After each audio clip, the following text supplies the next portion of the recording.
नमस्कार दोस्तों। अर्बन नक्सल, कम्युनिस्ट, मार्क्सवादी ऐसे कुछ शब्द हैं जिनसे आप परिचित तो हैं, लेकिन आपको पता नहीं उनका मतलब क्या है, वो कौन सी चीज़ को इंडिकेट करते हैं। और ख़ास करके ये जो नक्सलाइट्स हैं, मतलब जो अर्बन नक्सल्स को सब्सक्राइब करते हैं नक्सलाइट्स, वो क्या करते हैं, उनके काम क्या होते हैं, वो कितना खतरनाक है, और खतरनाक है तो क्यों है खतरनाक। तो आइए इस वीडियो में इस पूरी चीज़ के बारे में चर्चा करते हैं और समझते हैं एक्चुअली इन चीज़ों का मतलब क्या है। दोस्तों, लेफ्ट विंग की एक्सट्रीम आइडियोलॉजी में बिलीव रखने वाले लोगों को नक्सलाइट्स कहा जाता है, और ऐसे नक्सलाइट्स की संख्या में जो एक ग्रुप तैयार होता है उसको अर्बन नक्सल कहा जाता है। अर्बन ये शब्द इंडिकेट करता है जो नगरी या महानगरी है, उन जगहों पे जो अनडेवलप एरियाज हैं उनको। और नक्सलाइट्स ये इंडिकेट करता है जो लेफ्ट या लेफ्ट विंग की एक्सट्रीम आइडियोलॉजी को बिलीव करते हैं, उनको प्रमोट करने की कोशिश करते हैं उस चीज़ को। तो इन दोनों चीज़ों को जोड़ के बनाया गया था अर्बन नक्सल। ये शब्द किसी भी किताब में या किसी भी न्यूज़ आउटलेट्स में क्लियर कोई कट डेफिनेशन नहीं है कि ये काम करने वाले को ही एक नक्सलिस्ट या अर्बन नक्सल की कैटेगरी में डाला जा सकता है। कम्युनिस्ट इनके लिए एक शब्द है जो आप कई बार सुनते हो कि एक अर्बन नक्सल कम्युनिस्ट। ये कम्युनिस्ट क्या है? ये जो नक्सलाइट्स होते हैं, जो लेफ्ट की हार्डकोर जो बिलीव्स है, जो एक्सट्रीम लेफ्टिस्ट थिंकिंग है, इसको प्रमोट करते हैं, इन्हीं को शॉर्ट टर्म में समझाने के लिए ये कम्युनिस्ट एक शब्द है जिसको इस्तेमाल किया जाता है। और न्यूज़ डिबेट्स में, जो न्यूज़ आउट्स होते हैं उनमें, प्रिंट मीडिया में आपने कम्युनिस्ट इस शब्द को इस्तेमाल होते हुए कई बार सुना है। इन्हीं के साथ आपने ये एक और शब्द भी सुना है जिसको मार्क्सवादी या मार्क्सवादी पार्टी के नाम से भी संबोधित किया जाता है। कई बार कहा जाता है ये मार्क्सवाद को प्रमोट करते हैं। तो एक्चुअली में ये मार्क्सवाद आया कहाँ से, और एक्चुअली मार्क्स है क्या?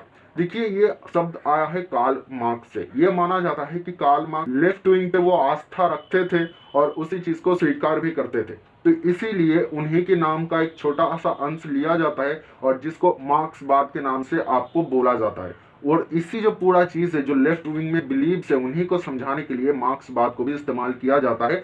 बिल्कुल कम्युनिज्म जो एक शब्द है या कम्युनिस्ट जो शब्द है उसी शब्द की तरह।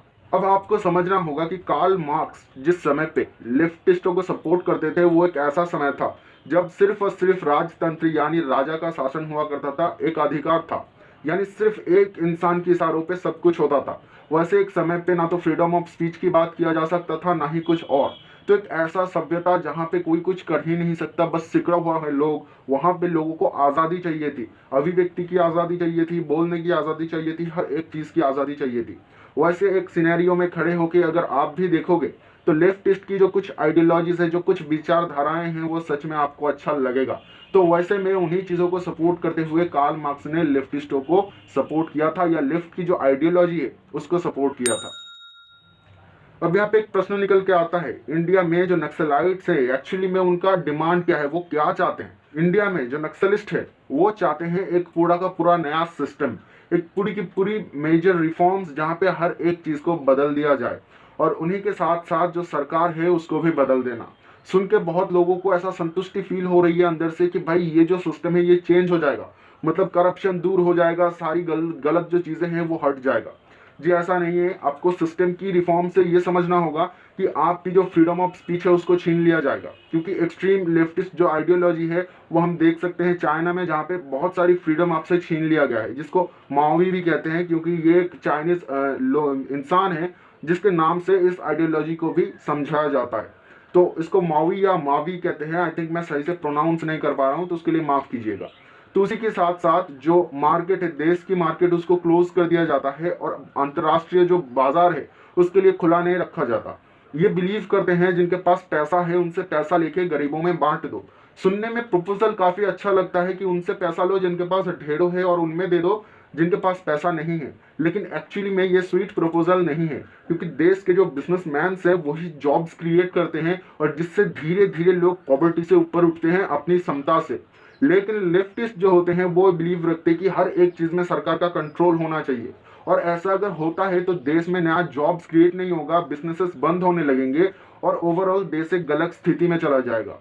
आप क्या ऐसा एक हिंदुस्तान में रहना पसंद करोगे जहां पे थोड़े टाइम बाद हर एक चीज की कीमत बहुत ज्यादा हो जाएगा, ज्यादा से ज्यादा लोग गरीब होते जाएंगे, देश की उन्नति धीरे धीरे निम्न गति प्राप्त कर लेगा और आपको सरकार के खिलाफ बोलने के लिए आजादी भी नहीं मिलेगी? तो ओवरऑल ये जो लोग चाहते हैं, ये चाहते हैं इनकी जो विचारधाराएं हैं वो मुख्य धारा बन जाए, इस भारत का कानून बन जाए। तो आखिरी एक सवाल बहुत सारे लोगों का होता है कि जब एक नक्सलिस्ट इतना खतरनाक होता है तो फिर इसको पकड़ के अंदर क्यों नहीं किया जाता। और इस चीज को समझने के लिए आपको समझना होगा कि नक्सलिस्ट इंडिया में ऑपरेट कैसे करते हैं। ऐसा नहीं है कि पूरे हिंदुस्तान में ही नक्सलिस्ट फैले हुए हैं। हिंदुस्तान का पर्टिकुलर कुछ एरिया है जहां पे नक्सलिस्ट फैले हुए हैं और वो चाहते हैं कि स्टेट गवर्नमेंट गिर जाए, वहां पे कम से कम एक नया सिस्टम रिफॉर्म्स किए जाए।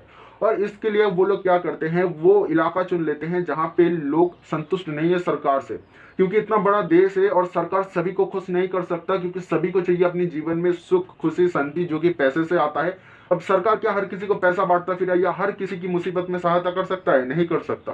तो ऐसे लोगों को ये लोग टारगेट करते हैं और ये कोशिश करते हैं कि इनको खड़ा कर सके सरकार के खिलाफ। और इसी वजह से जो स्टेट गवर्नमेंट्स है वो बहुत परेशान हो जाते हैं इनको लेके, ये एक हेडेक बन जाते हैं।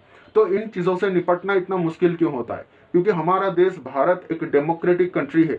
हमारा देश भारत हर किसी को बोलने की आज़ादी देता है हर एक टॉपिक पे, जैसा कि मैं बोल रहा हूँ, जैसा कि आप बोलते हैं हर एक चीज़ में। और इसके लिए कोई रोक टोक नहीं है। आप किसी भी प्लेटफॉर्म में आके अगर आपकी बात किसी हेट चीज़ को प्रमोट नहीं कर रहा, किसी के नुकसान में नहीं कह रहे हैं, तो आप कह सकते हैं।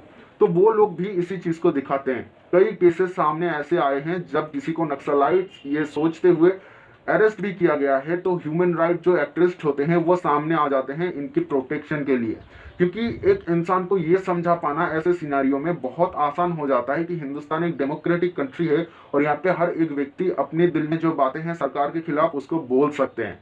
तो इन चीज़ों को दिखाते हुए ये जो नक्सलाइट्स हैं ये अपने आप को छुपा लेते हैं और डे बाय डे ये एक हेडेक बनता जा रहा है। कुछ ऐसे एरियाज हैं जहाँ पे इन चीज़ों से काबू पाया गया और कुछ ऐसे एरियाज हैं जैसे कि बिहार जहाँ पे इन चीज़ों के ऊपर अभी तक बातें चल रहा है। मैं उम्मीद करूंगा नक्सलिस्ट या अर्बन नक्सल, कम्युनिज्म या मार्क्सवादी, इन चीज़ों के बारे में आपके दिमाग में जितने भी संदेह थी वो दूर हो गई है।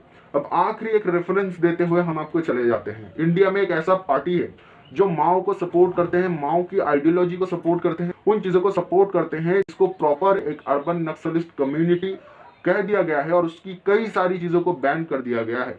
वो पार्टी है CPI माओ, यानी कम्युनिस्ट पार्टी ऑफ इंडिया माओ। इसके बारे में अगर पढ़ना चाहते हैं तो मैं डिस्क्रिप्शन में लिंक छोड़ूंगा, जहाँ पे जाके आप पढ़ सकते हैं इनकी किन किन चीज़ों से बैन लगी हुई है और क्या क्या चीज़ें ये नहीं कर सकते हैं।